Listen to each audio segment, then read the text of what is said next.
Cartoon TV. चुड़ैल और जिन। एक जंगल में आधी रात का समय एक चुड़ैल गुस्से में बोलती हुई, मैं अपना बदला लेकर रहूंगी, नहीं छोड़ूंगी किसी को भी। बस इसके लिए मुझे किसी सच्चे इंसान की जरूरत है, वही मेरे लिए ये काम कर सकता है।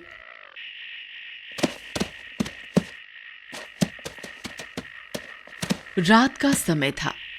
गोपी अपने गधे के साथ घर की तरफ जा रहा था। आज सारे बर्तन बिक गए, लेकिन वापसी में देर हो गई। घर पर सभी परेशान हो रहे होंगे। चल बेटा चंगी, जरा जल्दी चल। गोपी इस बात से अनजान था कि एक चुड़ैल उसके पीछे पीछे आ रही थी।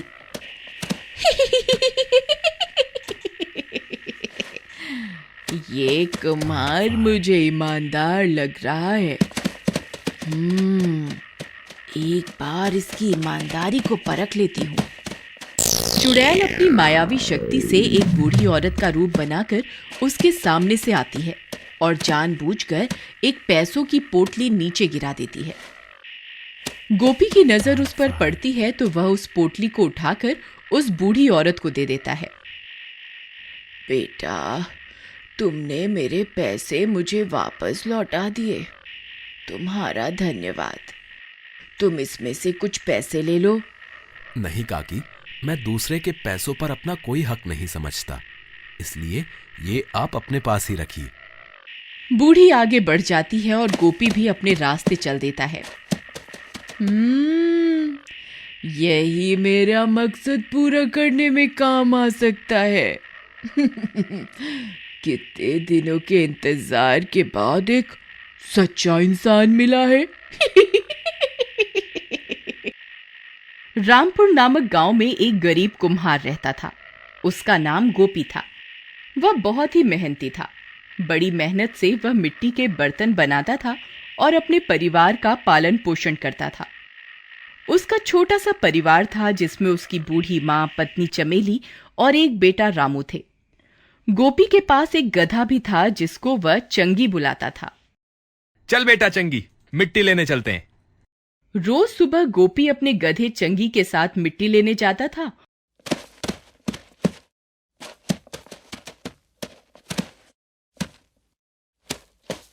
और वापस आकर बर्तन बनाता था और फिर अपने घर के बाहर ही उनको बेचता था। गोपी भैया, एक दही जमाने वाली हांडी तो देना। ये लो दीनू भैया, दही जमाने वाली हांडी। सप्ताह के अंत के 2 दिनों में गोपी अपने बर्तनों को पास के गांव में या किसी मेले में बेचने जाता था। इस तरह गोपी का जीवन यापन हो रहा था। गोपी की पत्नी चमेली भी गोपी का बर्तन बनाने में साथ देती थी। जब गोपी गांव से बाहर बर्तनों को बेचने जाता तो वह घर की पूरी संभाल रखती थी। दूसरा दिन ढलने को था। चमेली घर के बाहर बर्तनों के पास बैठी थी। वहीं पास में उसका बेटा रामू भी लकड़ी के साथ खेलने में लगा था कि तभी गोपी की माँ झोपड़ी के अंदर से आती है और चमेली से पूछती है, अरे बेटी चमेली, गोपी नहीं आया अभी तक? नहीं माँ जी, अभी तक तो नहीं आए, बस आते ही होंगे। ये तो तेरे सारे बर्तन ऐसे ही रखे हुए हैं, क्या बात है, आज कोई भी बर्तन नहीं बिका क्या? पता नहीं माँ जी, आज तो एक भी बर्तन नहीं बिका। दिन ढलने को है। उधर गोपी भी वापस लौटते हुए। गोपी और चंगी दोनों चलते जा रहे थे और काफी रात भी हो गई थी। चंगी, अब तो रात काफी हो गई है। लगता है आज रात हमें यहीं कहीं गुजारनी पड़ेगी।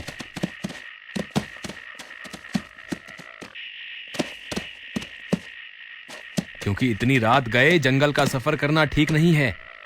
और तभी गोपी की नजर जंगल में बनी एक झोपड़ी पर पड़ती है। अरे, जंगल में वो झोपड़ी किसकी है? चल बेटे चंगी, आज रात रुकने का इंतजाम तो हो गया। गोपी अपने गधे चंगी के साथ उस झोपड़ी की ओर चल देता है। झोपड़ी के नजदीक पहुंचकर गोपी उस झोपड़ी का दरवाजा खटखटाता है और दरवाजा एक बूढ़ी अम्मा खोलती हैं। तुम कौन हो बेटा? माई, मेरा नाम गोपी है। और मैं अपने घर जा रहा था, लेकिन रात हो जाने की वजह से मुझे आज रात रुकने का आश्रय चाहिए। मैं सुबह होते ही अपने घर के लिए निकल जाऊंगा। ठीक है बेटा, अंदर आ जाओ। गोपी अंदर जाता है, लेकिन उसको कुछ अजीब सी आवाजें सुनाई देती हैं और उसकी आंख खुल जाती है। जब गोपी आवाज की दिशा में जाता है तो देखता है कि वह बूढ़ी माई एक बड़े से ट्रंक के पास बैठी है और वह ट्रंक सोने के सिक्कों से भरा है। इतना सारा धन देखकर गोपी हैरान हो जाता है। तभी एक उल्लू उड़ता हुआ आता है और गोपी से आकर बोलता है, क्या देख रहे हो? कुछ नहीं। अरे, तुम पक्षी होकर बोल कैसे रहे हो? कहीं मैं सपना तो नहीं देख रहा? पहले इतना धन और अब एक बोलने वाला उल्लू। और इतना बोलकर गोपी अपनी आंखें मलने लगता है। तुम सपना नहीं देख रहे हो मनुष्य, ये सब हकीकत है। इस बुढ़िया के पास बहुत सारा धन है। अगर तुम इसको मार दोगे तो ये सारा धन तुम्हारा हो जाएगा, सारा का सारा तुम्हारा। नहीं नहीं, मैं ऐसा नहीं कर सकता। तुम बड़े मूर्ख इंसान हो जो इतना धन प्राप्त नहीं करना चाहते। तभी गोपी देखता है कि एक काला सांप बूढ़ी माई की ओर चला जा रहा था और बूढ़ी के पास पहुंचकर जैसे ही वह बूढ़ी को डसने वाला होता है, तभी गोपी पास रखे डंडे से उस सांप को मार देता है। बूढ़ी यह देखकर गोपी को बोलती है, बेटा, तुमने मेरी जान बचाई। इसमें से जितना चाहे धन तुम ले सकते हो। नहीं माई, मैं गरीब जरूर हूं, मगर दूसरों के धन को नहीं ले सकता। मैं अपनी मेहनत पर भरोसा करता हूं। बेटा, मैं अपनी इच्छा से तुझे ये धन देना चाहती हूं, तू इसमें से कुछ धन ले ले। पर बुढ़िया के बार बार बोलने पर भी गोपी वह धन लेने को तैयार नहीं था। ठीक है बेटा, जैसी तुम्हारी मर्जी। अब रात बहुत हो गई है, तुम सो जाओ।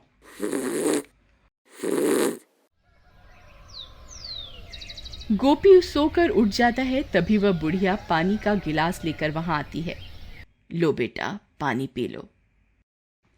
गोपी जैसे ही पानी पीता है, तभी एक चमत्कार होता है और वह बूढ़ी दिखाई देने वाली माई एक सुंदर परी में परिवर्तित हो जाती है। कौन हो तुम? मैं परीलोक की रानी हूं। परीलोक की रानी? लेकिन तुम यहां कैसे आई? एक बार मैं धरती भ्रमण के लिए धरती पर आई थी और मुझसे अनजाने में एक साधु महाराज का अपमान हो गया। तब साधु के श्राप के कारण मैं इस वृद्धा के रूप में परिवर्तित हो गई थी।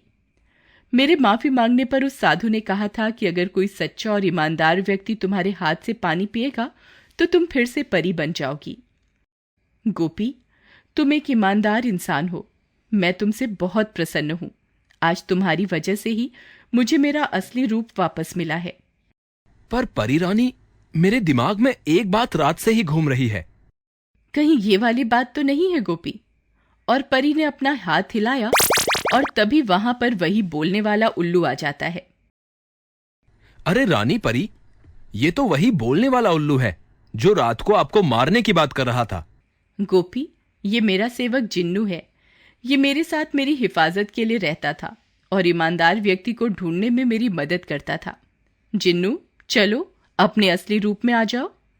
ठीक है परी रानी। और वो उल्लू एक जिन्न में परिवर्तित हो जाता है।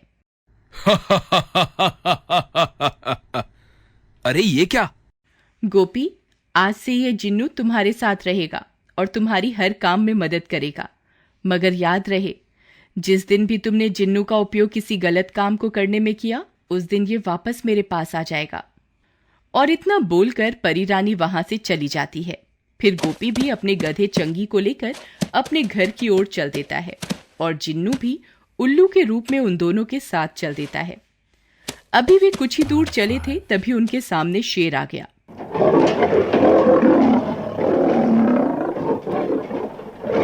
शेर ने गोपी पर छलांग लगा दी, पर ये क्या, शेर तो हवा में ही लटक गया।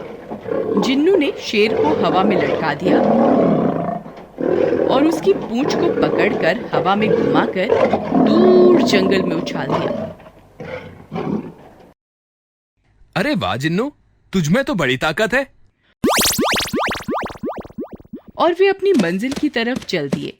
जैसे ही जंगल पार किया तो कुछ डाकुओं ने गोपी को घेर लिया।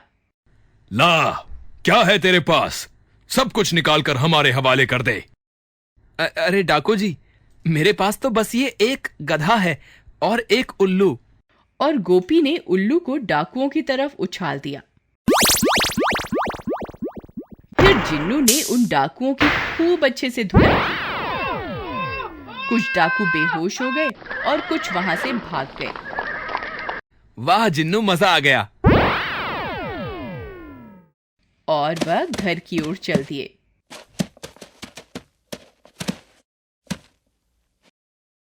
गोपी, ये गधा कुछ बोलता क्यों नहीं? अरे जिन्नू, ये तो जानवर है, ये कैसे बोलेगा? ये ऐसे बोलेगा। अबे ये क्या कर रहा है? मुझे नीचे उतारो।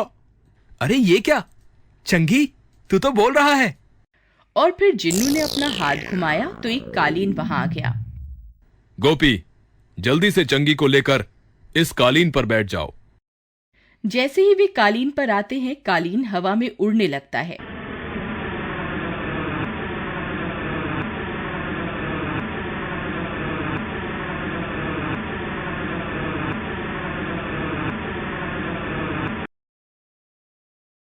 गोपी जैसे ही अपने घर पहुंचता है, उसकी माँ उसको बताती है, बेटा गोपी, तेरे जाने के बाद एक चुड़ैल हमारे घर में आई थी। वो रामू और चमेली को उठाकर ले गई और बोलकर गई है कि यदि उन दोनों को बचाना है तो गांव के बाहर जंगल के पास वाली गुफा में गोपी को आना पड़ेगा। क्या? चुड़ैल? माँ, ये तुम क्या बोल रही हो? हाँ बेटा, मैं सच बोल रही हूँ। ये सुनकर गोपी जंगल के पास वाली गुफा के लिए चल पड़ता है। गोपी अपने गधे चंगी और जिन्नू के साथ चुड़ैल के पास जा रहा था। उससे जिन्नू ने पूछा, गोपी, क्या तुम इस चुड़ैल के बारे में कुछ जानते हो? नहीं जिन्नू, मुझे कुछ नहीं पता कि इस चुड़ैल का मैंने क्या बिगाड़ा है जो मेरे परिवार को उठाकर ले गई। गोपी, क्या पीछे कुछ दिनों में ऐसा कोई हादसा हुआ है जो तुम्हें कुछ अजीब लगा हो? जिन्नू, तुमसे मिलने के बाद तो सब कुछ अजीब ही हो रहा है। गोपी, कुछ और याद करो, मुझसे मिलने से पहले कुछ और। गोपी, ये सारी बात मुझे विस्तार से बताओ। गोपी, वो चुड़ैल तुम्हारे बारे में जानना चाहती थी, इसलिए वो बुढ़िया के वेश में तुमसे उस जंगल में मिली थी। मैं अभी तुमको उसके बारे में ज्यादा कुछ तो नहीं बता सकता हूं। इसके लिए हमको उस चुड़ैल के पास जाकर उसकी मंशा जाननी होगी कि उसने आखिर क्यों तुम्हारे परिवार को कैद किया। जिन्नू, क्या तुम उस चुड़ैल को नहीं मार सकते? गोपी, जब तक तुम्हारा परिवार उस चुड़ैल के कब्जे में है, तब तक हम उसको मारने के बारे में सोच भी नहीं सकते। सबसे पहले तुम्हारे परिवार को उसके चंगुल से आजाद करवाना होगा। हाँ जिन्नू, सबसे पहले उससे मिलकर यह जानना होगा कि वो आखिर मुझसे चाहती क्या है। हाँ गोपी, मैं अपने उल्लू वाले रूप में ही वापस आ जाता हूं, फिर उसके पास चलते हैं। फिर जिन्नू वापस अपने उल्लू वाले रूप में आ जाता है और वो तीनों चुड़ैल की बताई जगह पर चल पड़ते हैं।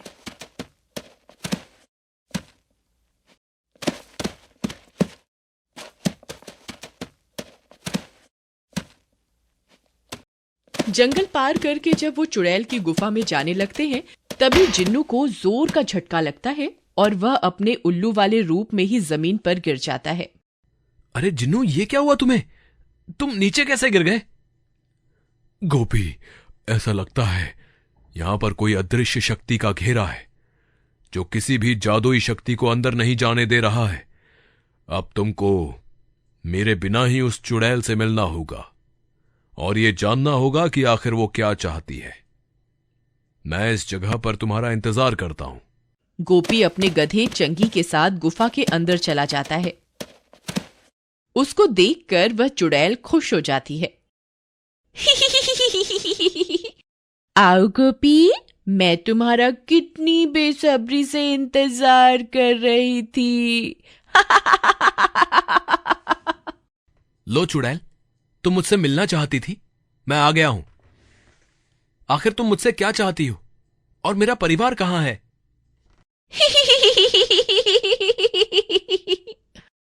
चुड़ैल हंसती हुई अपना इशारा एक पिंजरे में कैद पक्षियों की तरह करती है।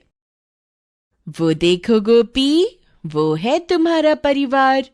अगर तुम मेरा काम कर दोगे तो मैं इन दोनों को सही सलामत आजाद कर दूंगी, वरना ये हमेशा इन पक्षियों के रूप में ही रहेंगे। चुड़ैल, तुम जो चाहोगी मैं वो करने को तैयार हूं, लेकिन मेरे परिवार को कोई नुकसान नहीं होना चाहिए। नहीं होगा गोपी, बिल्कुल भी नुकसान नहीं होगा यदि तुमने मेरा काम पूरा कर दिया। तो अब ध्यान से सुनो, तुम्हें सुंदर नगरी जाना है। सुंदर नगरी? लेकिन वहां क्या है? सुंदर नगरी में एक जादुई तालाब है। तुम्हें वहां पर जाना है और उस तालाब के अंदर एक बोतल है। उस बोतल को लेकर मेरे पास आना है। चुड़ैल, मैं सुंदर नगरी जाने को तैयार हूं और उस बोतल को भी लेकर आने को तैयार हूं, लेकिन तुम्हें मुझे इसके पीछे का कारण बताना पड़ेगा। आखिर एक मामूली सी बोतल को लाने के लिए तुम्हें मेरी क्या जरूरत है? क्योंकि सुंदर नगरी वालों ने मेरी बहन को भस्म करके उसकी राख को उस तालाब में गिरा दिया था, और उस तालाब से उस बोतल को सिर्फ एक सच्चा और ईमानदार व्यक्ति ही लेकर आ सकता है।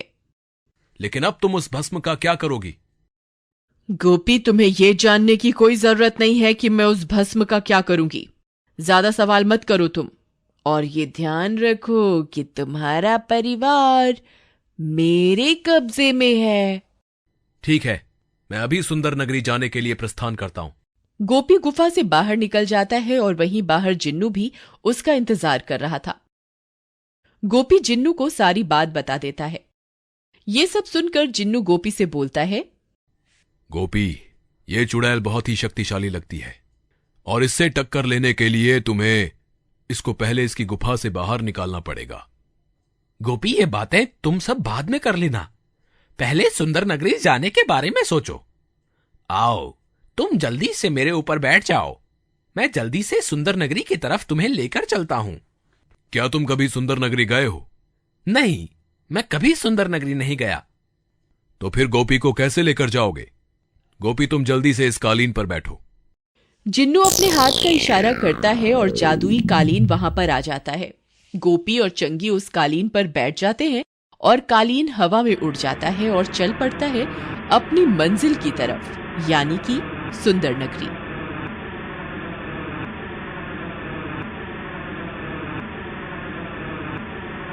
सुंदर नगरी के पहाड़ों पर पहुंचकर जिन्नू कालीन को उतार देता है। गोपी, यहां से आगे हमें पैदल जाना पड़ेगा। अब जिन्नू अपने उल्लू के रूप में आ जाता है। उसके बाद सब सुंदर नगरी के तालाब की तरफ चल देते हैं। पहाड़ से नीचे उतारते हुए चंगी का पैर फिसलता है और वह खाई में गिरने लगता है। तभी उल्लू बना जिन्नू अपने असली रूप में आता है और चंगी को उस खाई से बाहर निकालकर ले आता है।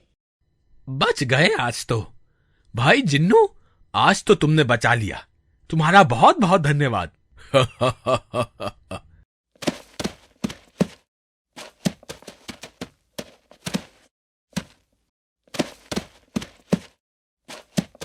सुंदर नगरी के तालाब के पास पहुंचने पर तो ये है वो जादुई तालाब जिसमें उस चुड़ैल की बहन की भस्म कैद है। गोपी, इस तालाब का पानी कितना स्वच्छ लग रहा है। गोपी, तुम समय व्यर्थ ना करो और जल्दी से तालाब में जाओ और उस बोतल को ढूंढ कर लाओ। जिन्नू, तुम ही चले जाओ इस तालाब में और अपने जादू से उस बोतल को ले आओ। चंगी, तू बहुत ज्यादा बोलने लगा है, लगता है तेरा मुंह बंद करना पड़ेगा। अब तू चुपचाप ये सब देख। हाँ, तेरी बात का जवाब दे देता हूं। उस बोतल को सिर्फ एक सच्चा और ईमानदार व्यक्ति ही प्राप्त कर सकता है, और मैं एक जिन हूं, कोई व्यक्ति नहीं, समझा तू? तो ये है वो बोतल। तभी उसे गांव के कुछ लोग देख लेते हैं और उसे पकड़ लेते हैं। गोपी उनको समझाने की कोशिश करता है कि वह अपने परिवार को आजाद करने के लिए ये बोतल लेने आया है, लेकिन वे कुछ नहीं सुनते। वह गोपी को पकड़कर अपने साथ गांव के सरपंच के पास ले जाते हैं। ये सब चंगी और जिन्नू भी देख रहे थे। वे दोनों भी चुपचाप उसके साथ साथ कुछ दूरी बनाकर चल पड़ते हैं। ये जिन्नू अपने जादू से गोपी को छुड़ाता क्यों नहीं है, और इसने मेरा मुंह भी बांध दिया है। अब किस तरह इसको बोलूं? चंगी, मुझे सब पता है कि तेरे भेजे में क्या चल रहा है। तू फिक्र मत कर, मैं गोपी को कोई नुकसान नहीं होने दूंगा। बस चुपचाप देखता रहे। सरपंच के पास पहुंचकर गोपी उसको अपना नाम बताता है और वो वजह भी कि वह क्यों इस बोतल को लेने आया है। उसकी बात सुनकर सरपंच गोपी को बोलता है, गोपी, मुझे पता है कि तुम एक सच्चे और ईमानदार इंसान हो, क्योंकि जब वो चुड़ैल भस्म हुई थी तब गांव वालों ने उस चुड़ैल की भस्म को एक बोतल में भरकर रख दिया था। कुछ दिनों के बाद वहां पर एक साधु महाराज आए थे।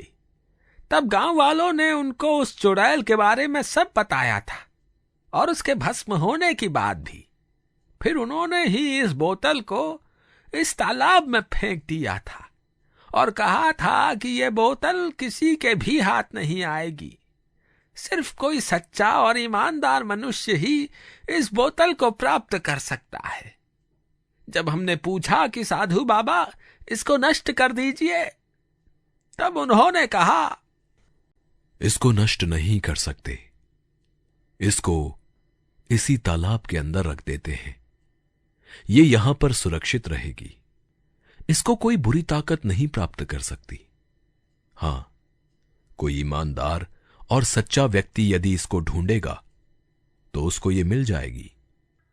लेकिन बाबा, यदि उसने इसका गलत उपयोग किया तो?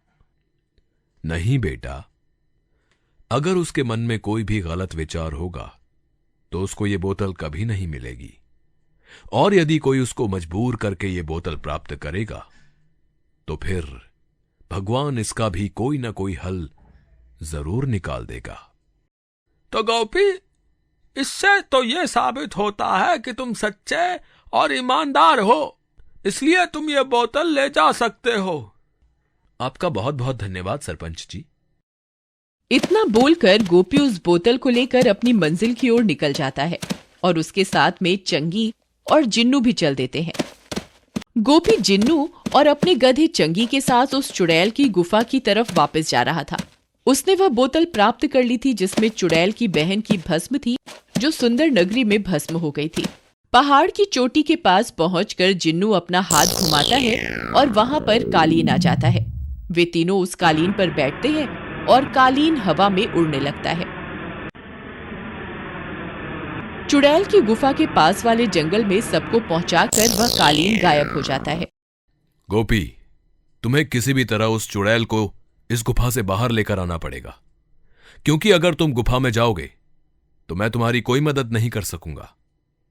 ठीक है जिन्नू, मैं कोई तरकीब सोचता हूं उस चुड़ैल को गुफा से बाहर निकालने की। गोपी सोचता हुआ अपने गधे चंगी के साथ गुफा के अंदर जा रहा था कि तभी गोपी के हाथ से बोतल छूटकर नीचे गिर जाती है। ये क्या हुआ? ये बोतल मेरे हाथ से कैसे छूट गई? गोपी दोबारा उस बोतल को उठाकर गुफा के अंदर जाता है तो फिर से वो बोतल उसके हाथ से छूट जाती है। ओह, लगता है ये भी जादू ही है, इसलिए इस गुफा में प्रवेश नहीं कर पा रही। अरे, ये तो बहुत ही अच्छी तरकीब है उस चुड़ैल को इस गुफा से बाहर निकालने की। गोपी अपने गधे के साथ गुफा के अंदर चला जाता है। चुड़ैल जब गोपी को खाली हाथ देखती है तो गुस्से में बोलती है, गोपी, तुम खाली हाथ क्यों आए? क्या तुम्हें वो बोतल नहीं मिली? चुड़ैल रानी, बोतल तो मिली है, लेकिन जब मैं उस बोतल को इस गुफा के अंदर लाने की कोशिश करता हूं, वो मेरे हाथ से छूटकर बाहर चली जाती है। मुझे तो इसका राज समझ में नहीं आया, इसलिए मैं अकेला ही बोतल को बाहर छोड़कर गुफा के अंदर आ गया हूं। हाँ, इस गुफा को मैंने चारों तरफ से अपनी मंत्र शक्तियों से घेरा हुआ है। इस गुफा में कोई भी जादुई शक्ति प्रवेश नहीं कर सकती। तो फिर तो चुड़ैल रानी, आपको वो बोतल लेने के लिए बाहर ही जाना पड़ेगा। ठीक है, मैं बाहर ही चलती हूं। लेकिन चुड़ैल रानी, अब तो मेरे परिवार को मुझे सौंप दो। तेरे परिवार को आजाद कर दूं? मूर्ख, मैं इतनी भी पागल नहीं हूं। अभी तो तुझे मेरे और बहुत से कार्य करने हैं। हाँ, अगर तू पक्षी बनाकर अपने परिवार को लेकर जाना चाहता है तो तू ले जा। लेकिन ये तो धोखा है, तुम अपनी बात से नहीं मुकर सकती। हैं? मैं जो चाहे कर सकती हूं, और अब तो मैं अपनी बहन को भी जिंदा कर दूंगी। उसके बाद हम दोनों इस पूरी दुनिया पर राज करेंगी।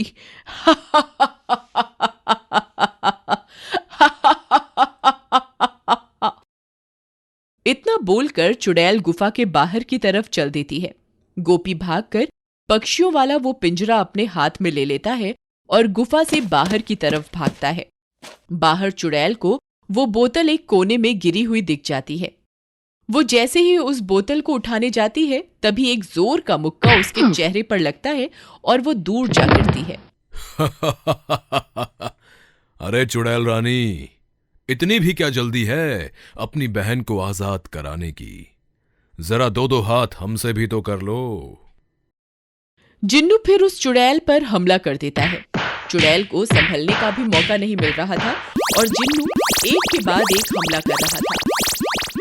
तेरी इतनी हिम्मत कि तू मुझे मारे, अभी तुझे सबक सिखाती हूं। चुड़ैल जिन्नू पर जवाबी हमला करती है। जिन्नू तो पहले से ही तैयार था, इसलिए चुड़ैल के हमले से बच जाता है। क्यों चुड़ैल रानी, क्या हुआ? मैं तो इधर हूं। तू बचेगा नहीं मुझसे। मैं यहां हूं। नहीं नहीं, इधर देखो चुड़ैल रानी, नीचे की तरफ नहीं, अब इधर हूं, ऊपर की तरफ देखो। इस जिन्न से जीतना उतना आसान नहीं है जितना मैंने समझा था। किस सोच में पड़ गई हो चुड़ैल रानी? अभी बताती हूँ कि मैं किस सोच में पड़ गई हूँ। तभी गोपी भी पिंजरे को हाथ में पकड़े हुए गुफा से बाहर आ जाता है। चुड़ैल गोपी पर हमला करती है जिससे वो दूर जाकर गिरता है। पिंजरा गोपी के हाथ से छूट जाता है और वो दोनों पक्षी अब पिंजरे से बाहर आ जाते हैं। मेरी बिल्ली को पक्षी खाना बहुत अच्छा लगता है। म्याऊ, कहाँ हो तुम? जल्दी आओ। तभी एक बिल्ली वहां पर आ जाती है और दोनों पक्षियों पर झपटती है। इससे पहले कि वो उन दोनों को कोई नुकसान पहुंचाए, पास ही खड़ा चंगी एक जोरदार दुलत्ती मारता है जिससे वो बिल्ली सीधे पेड़ से जा टकराती है। चंगी की दुलत्ती इतनी जोरदार थी कि वो दोबारा उठ ही नहीं पाती। इधर जिन्नू भी अपनी शक्ति से उस चुड़ैल को कैद कर लेता है। तुम सब पागल हो गए हो जो मुझसे टकरा रहे हो। अगर मुझे कुछ भी हुआ तो मेरे साथ साथ इस कुम्हार का परिवार भी हमेशा के लिए पक्षी ही बना रहेगा, समझे तुम? गोपी, तुम इस चुड़ैल की बहन की भस्म को जंगल के साथ बहने वाली नदी में बहा आओ। ना रहेगा बांस, ना बजेगी बांसुरी। मैं इस चुड़ैल को यहीं पर कैद करके रखता हूं तब तक। गोपी उस बोतल को उठाकर नदी की तरफ जाने लगता है। तभी वो चुड़ैल चीखती है, नहीं गोपी, रुक जाओ। नहीं चुड़ैल रानी, अब तो वो तभी रुकेगा जब तुम गोपी के परिवार को उनके असली रूप में लेकर आओगी और अपनी इस बहन की भस्म का तुम क्या करोगी ये बताओगी। ठीक है, मैं सब बताती हूँ। बहुत पुरानी बात है। मैं कुछ शक्तियों की प्राप्ति के लिए दूर गई हुई थी। जब मैं वापस आई तो मुझे पता चला कि मेरी बड़ी बहन को सुंदर नगरी वालों ने भस्म कर दिया है। फिर मैं अपनी चुड़ैल गुरु के पास गई। चुड़ैल गुरु, सामने आओ, मुझे कुछ जानना है तुमसे। हाँ, बोलो, क्या जानना चाहती हो तुम मुझसे? मुझे अपनी बहन को वापस जिंदा करना है, उसका क्या उपाय है? तो ध्यान से सुन। तेरी बहन की भस्म को सुंदर नगरी के जादुई तालाब में एक बोतल में बंद करके रखा हुआ है। यदि तू उसको वहां से निकाल सकी तो उसके बाद मैं तुझे आगे का रास्ता बताऊंगी। चुड़ैल गुरु, ये तो तुमने बड़ी ही हंसने वाली बात कर दी। मैंने सालों की तपस्या से इतनी सारी शक्तियां प्राप्त की हैं, उस तालाब से उस बोतल को लाना तो मेरे लिए बड़ी ही मामूली सी बात है। ये इतना आसान नहीं होगा तेरे लिए, क्योंकि उस बोतल को सिर्फ एक सच्चा और ईमानदार मनुष्य ही उस तालाब से ला सकता है। लेकिन मैं एक बार खुद ही जाकर देखूंगी और उस बोतल को लेकर आऊंगी। मेरी बात को ध्यान से सुनो। यदि तू उस तालाब में उस बोतल को ढूंढने गई तो वो तालाब तेरी शक्तियां भी सोख लेगा। मैंने तेरी बहन को भी बताया था कि यदि उसको किसी ने उस तालाब में नहाते देखा तो वह भस्म हो जाएगी, और ऐसा ही हुआ। ठीक है चुड़ैल गुरु, मैं तुम्हारी बात याद रखूंगी और आज ही किसी सच्चे और ईमानदार इंसान की खोज में लग जाती हूं। पहले मैं अपनी बहन को जिंदा करूंगी, उसके बाद हम दोनों मिलकर सुंदर नगरी वालों से बदला लेंगे। अच्छा, तो तुम अपनी बहन को जिंदा करना चाहती हो? ठीक है, हम तुम्हें ये बोतल दे देंगे, लेकिन पहले गोपी के परिवार को भी पहले जैसा बना दो। ठीक है, मैं अभी अपनी शक्ति से इनको सही कर देती हूं। चुड़ैल कुछ मंत्र पढ़ने लगती है और फिर, हे मेरी मायावी शक्तियों, तुम इस जगह आकर पक्षी बने गोपी के परिवार को पहले जैसा बना दो, और यदि इस जीन और गोपी ने इस बोतल को मेरे हवाले नहीं किया तो इसके परिवार को पक्षी रूप में ही परिवर्तित कर देना और इनको मृत्यु के हवाले कर देना। गोपी, ये बोतल अब इसके हवाले कर दो, क्योंकि इसने अपनी शक्तियों को जो हुक्म दिया है उसको ये खुद भी चाहे तो वापस नहीं ले सकती। ठीक है जिन्नू, लेकिन अगर इसकी बहन भी जिंदा हो गई तो ये दोनों बहनें और तबाही मचा देंगी। गोपी, उसका भी कोई उपाय बाद में सोचेंगे, लेकिन तुम अभी वो बोतल इस चुड़ैल के हवाले कर दो। गोपी उस बोतल को उस चुड़ैल को सौंप देता है और गोपी का परिवार भी पक्षी रूप से अपने असली रूप में आ जाता है। चुड़ैल उस बोतल को लेकर जाने लगती है, तभी रुककर बोलती है, गोपी, तू अगर अपनी जिंदगी अच्छे से गुजारना चाहता है तो यहां से चुपचाप चले जाना और इस जिन्न के साथ मिलकर मेरे पीछे आने की कोशिश मत करना, वरना अगली बार तुम्हारे परिवार को पक्षी नहीं कीड़े मकोड़े बनाकर इसी जंगल में छोड़ दूंगी। ठीक है चुड़ैल रानी, मैं तुम्हारी बात याद रखूंगा। फिर चुड़ैल उस बोतल को लेकर जाती है। सब चुड़ैल को जाता हुआ देख रहे थे जब वो सबकी आंखों से ओझल हो जाती है। गोपी, ये चुड़ैल अपनी बहन को जिंदा करके सबसे पहले सुंदर नगरी वालों को अपना शिकार बनाएगी और उसके बाकी के गांवों पर भी हमला करेगी। हम इसको इस तरह नहीं छोड़ सकते। तो फिर हमें क्या करना चाहिए जिन्नू? अभी बताता हूं गोपी। जिन्नू अपना हाथ घुमाता है और वहां पर जादुई कालीन आ जाता है। सब जादुई कालीन पर बैठते हैं और कालीन उड़ने लगता है। गोपी, पहले हम इनको घर पर छोड़ेंगे और उसके बाद सुंदर नगरी जाएंगे और उस साधु महात्मा का पता करेंगे, क्योंकि वही कोई रास्ता बता सकते हैं हमको इन दोनों बहनों से निपटने का।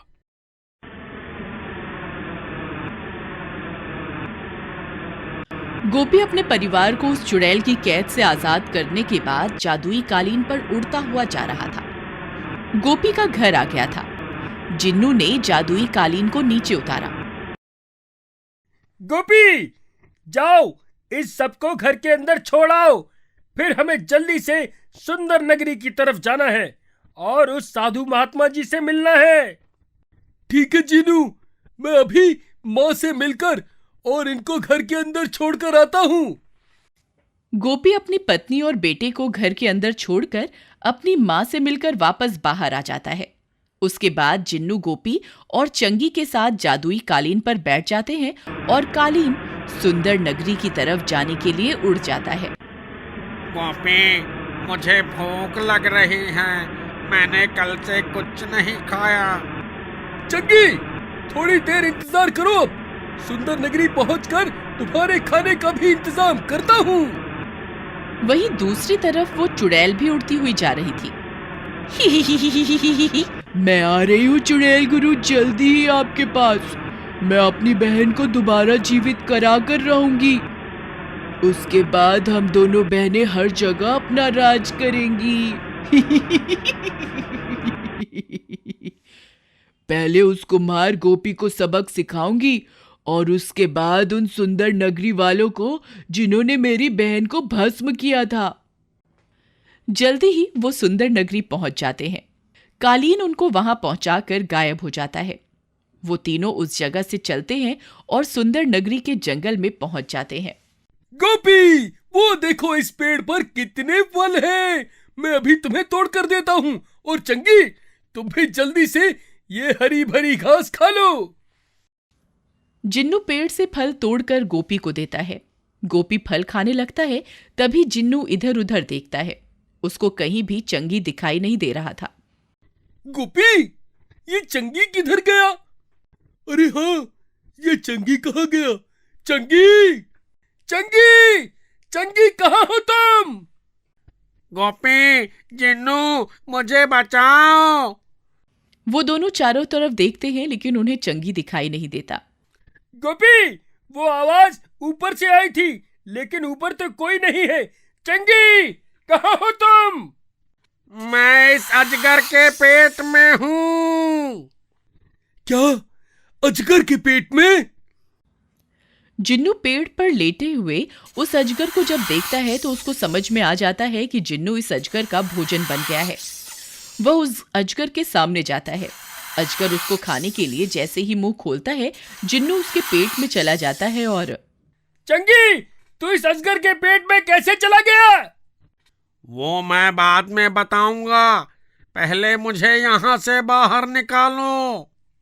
जिन्नू चंगी को पकड़कर तेजी से बाहर की तरफ जाता है और अजगर के मुंह में से दोनों बाहर निकल जाते हैं।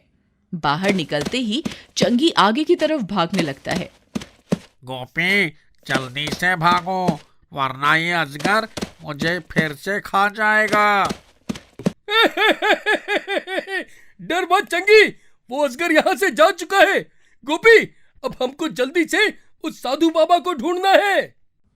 जिन्नू उल्लू के रूप में वापस आ जाता है और वे तीनों गांव में सरपंच के पास पहुंचते हैं और साधु बाबा के बारे में पूछते हैं। गोपी, साधु बाबा तो यहाँ से जा चुके हैं, लेकिन उन्होंने जाने से पहले कहा था कि यदि गांव को कभी उनकी मदद की जरूरत पड़े तो वे ऊंचे पर्वत पर मिलेंगे। ठीक है सरपंच जी, हम अभी ऊंचे पर्वत के लिए निकलते हैं। वे तीनों सुंदर नगरी से निकलकर अब ऊंचे पर्वत की तरफ चल देते हैं, जहां पर वह साधु महाराज तपस्या कर रहे थे। जादुई कालीन पर उड़ते हुए जिन्नू गोपी से बोलता है। गोपी, मैं उस पर्वत के नीचे ही तुम्हारा इंतजार करूंगा, क्योंकि मैं वहां पर नहीं जा सकता। ठीक है जिन्नू। वो चुड़ैल भी अपने गुरु के पास पहुंचकर उसके सामने वो बोतल रख देती है जिसमें उसकी बहन की भस्म होती है। चुड़ैल गुरु, ये देखो, मैं ले आई अपनी बहन की है। अब जल्दी से मेरी बहन को जिंदा कर दो। ये तो पहला कदम था, अभी तुमको कुछ और काम करने पड़ेंगे, उसके बाद ही ये जिंदा हो सकती है। मैं सब कुछ करूंगी, आप बस बताते जाओ। मैं अपनी बहन को किसी भी कीमत पर जिंदा करके रहूंगी। तो फिर ध्यान से सुन। पर्वत के पास पहुंचकर कालीन गायब हो जाता है। गोपी और चंगी दोनों साधु बाबा के पास चल देते हैं और जिन्नू उनका वहीं पर रुककर इंतजार करता है।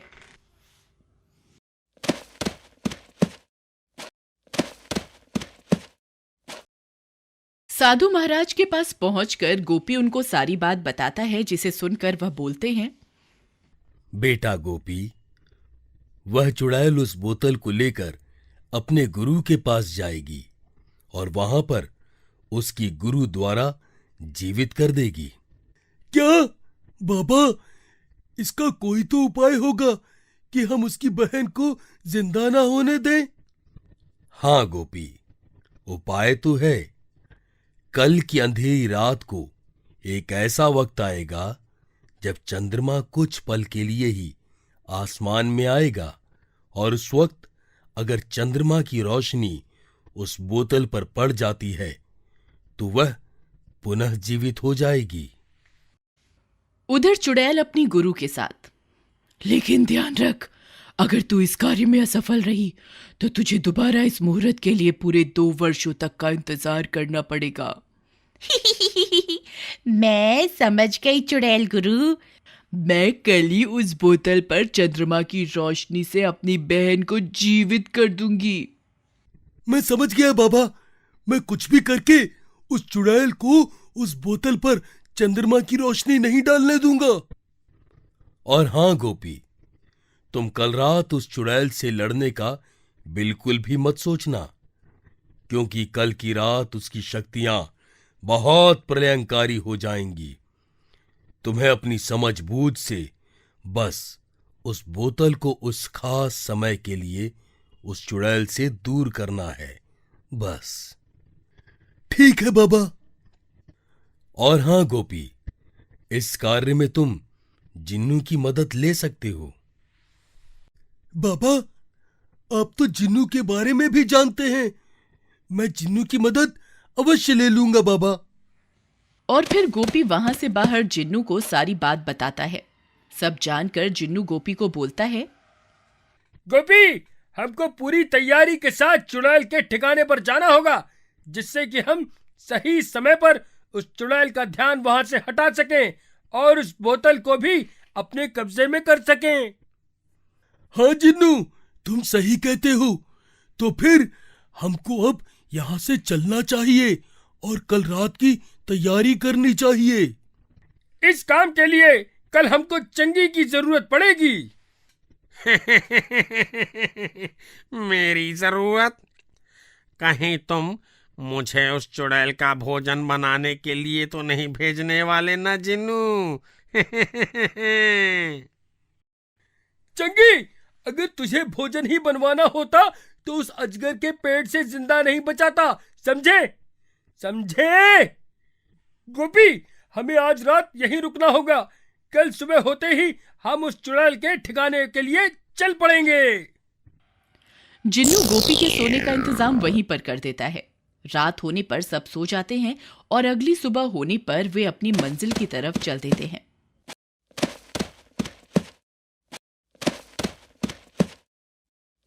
दिन ढलने पर वे तीनों भी चुड़ैल के ठिकाने पर पहुंच जाते हैं। गोपी, वो रहा उस चुड़ैल का ठिकाना। लेकिन जिन्नू, हम उस गुफा के अंदर जाएंगे कैसे?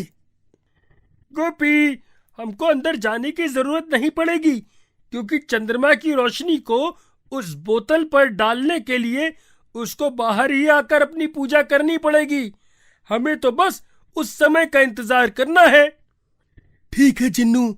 और हाँ, एक बात और, बाबा ने कहा था कि हमको चुड़ैल से लड़े बिना ही वो बोतल हासिल करनी होगी, क्योंकि आज के दिन उसकी शक्तियां बहुत बढ़ जाती हैं।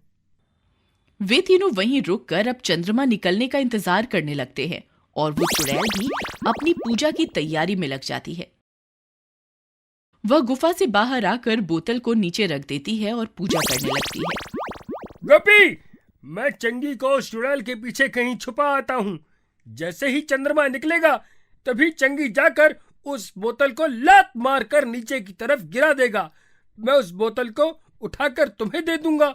जब वो चुड़ैल नीचे की तरफ बोतल को देखेगी, मैं चंगी को भी उठाकर तुम्हारे पास ले आऊंगा और फिर हम बोतल के साथ वापस सुंदर नगरी के तालाब में जाकर इस बोतल को वहां रख आएंगे। ठीक है जिन्नू। जिन्नू चंगी को अपने जादू से चूहा बना देता है और उसको चुड़ैल की कुछ ही दूरी पर बिठा देता है और वहीं एक झाड़ी के पीछे छिप जाता है। जैसे ही चंद्रमा थोड़ा सा दिखाई देने लगता है, चंद्रमा निकल रहा है, मैं उस बोतल को अब चंद्रमा के सामने कर देती हूं। जैसे ही वह चुड़ैल बोतल को उठाने के लिए अपना हाथ बढ़ाती है, जिन्नू चंगी को इशारा करता है। चूहे के रूप में चंगी वहां जाकर उस बोतल को नीचे की तरफ गिरा देता है। उसी समय जिन्नू जल्दी से जाकर उस बोतल को अपने कब्जे में ले लेता है और वह चंगी को अपने साथ लेकर उड़ जाता है। अरे, कहाँ गई वो बोतल और वो चूहा, दोनों गायब हो गए। उनको जमीन खा गई, आसमान निकल गया। कहीं वह चूहा उस गोपी और उस जिन्न की चाल तो नहीं थी। चुड़ैल बोतल को इधर उधर ढूंढने लगती है और उधर जिन्न चूहे और उस बोतल को लेकर गोपी के पास पहुंच जाता है। गोपी, ये रही वो बोतल। चलो अब इसको जल्दी सुंदर नगरी के उस तालाब में छोड़ आए। जिन्नू, चंगी कहाँ है? ये तो है चंगी। क्या तुमने चंगी को चूहा बना दिया? अभी लो गोपी, इसको वापस चंगी बना देता हूँ। जिन्नू अपने हाथ का इशारा करता है और चूहा वापस चंगी बन जाता है। जिन्नू कालीन को बुलाता है और वे उस पर उड़ने लगते हैं। इधर बोतल के ना मिलने से चुड़ैल बहुत ही गुस्से में थी, क्योंकि अब चंद्रमा भी वापस छुप गया था। नहीं छोड़ूंगी तुमको गोपी, मैं तुमको नहीं छोड़ूंगी।